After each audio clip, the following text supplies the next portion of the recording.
కోసం పనిచేస్తామన్నా. సనాతన ధర్మం లేని భారతీయ జనతా పార్టీ లేదు. అరే 80% హిందువుల కోసం పనిచేసే పార్టీ నా భారతీయ జనతా పార్టీ. మేము ఒక వర్గాన్ని కొమ్ముగాయం, ఒక వర్గాన్ని వ్యతిరేకించాం. మేము సనాతన ధర్మానికి అడ్డొస్తే, నా ధర్మాన్ని హేళన చేసే ప్రయత్నం చేస్తే, నా సమాజాన్ని చీల్చే ప్రయత్నం చేస్తే ఏ భారతీయ జనతా పార్టీ కార్యకర్త ఊరుకునే ప్రసక్తి లేదు. మేము అల్లాను కించపరచలే, మేము యేసు ప్రభుని కించపరచలే.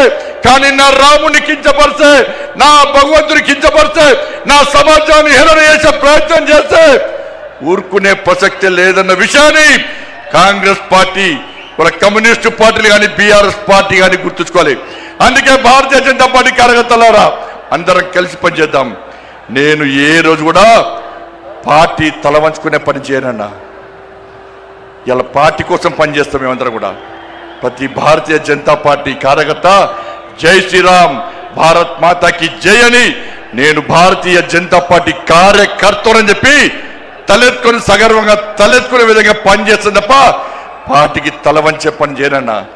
చాతగాని మూర్ఖులు, ధైర్యంగా రాజకీయంగా ఎదుర్కోలేని దద్దమ్మలు ఇలా ఏదో చేసి బండి సంజయ్ని కానీ భారతీయ జనతా పార్టీని ఇబ్బంది పడితే నేను ఫామ్ హౌస్ లో ఎలుకని కాదన్నా, ఫామ్ హౌస్ లో ఎలుకని కాదన్నా. నేను నా అయ్య పేరు చెప్పి రాజకీయాలు రాలేదన్నా, నా తాత పేరు చెప్పి రాజకీయాలు రాలేదన్నా, ఏదో జెండా పెట్టి ఎత్తే రాలేదన్నా.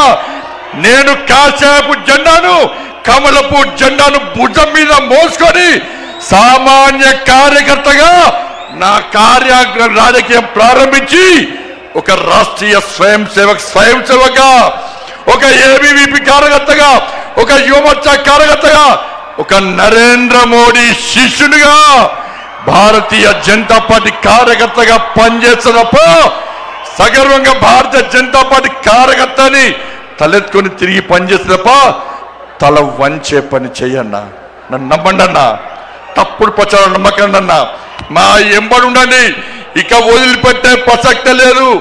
ఈ రోజు నుంచే మోడీ గారు ఈ రోజు వచ్చిపోయిన తర్వాత ఈ రోజు నుంచే తెలంగాణ రాష్ట్రంలో ధర్మం, తెలంగాణ అభివృద్ధి, ధర్మం ఆధారితంగా తెలంగాణ రాష్ట్రాన్ని అభివృద్ధి చేయాలంటే జై శ్రీరామ్, జై తెలంగాణ, జై శ్రీరామ్, జై శ్రీరామ్.